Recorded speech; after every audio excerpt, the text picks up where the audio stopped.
Wax painting अलसी के पौधे से निकलने वाले गोदे को हाथ पर रख कर लकड़ी की मदद से कपड़ों पर नक्शो निगार बनाने का नाम है। रियाज अहमद पेशावर में इस फन से मुंसलिक अपनी नस्ल के आखिरी और वाहिद फनकार है। पुराने ज़माने में तो ये रंग अवेलेबल नहीं थे, मट्टी छान के वो लगा दिया करते थे। उसके बाद जो है तो अबरक, वो जो चांदी के वर्क होते थे, अक्सर लोग खीर या गोश्त पे लगाते थे, तो वो जो है तो हम कूट के वो लगाना शुरू कर दिया। कहा जाता है कि पेशावर में तकरीबन 200 साल कबल मुग़ल दौर में इस फ़न को काफ़ी पजीराई मिली।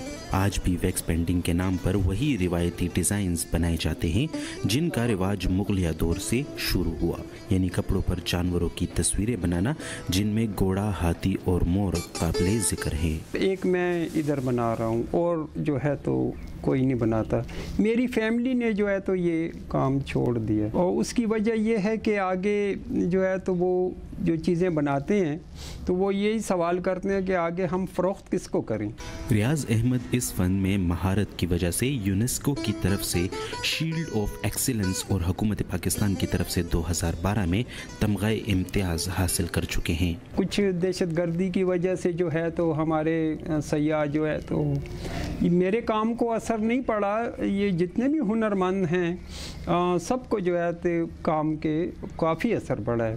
पेशावर के तारीख़ी मकाम गोरकटरी में मादूम होते फ़नून को बचाने के लिए खैबर पख्तूनख्वा की सूबाई हुकूमत ने आर्टिज़न विलेज के नाम से एक इदारा कायम किया है।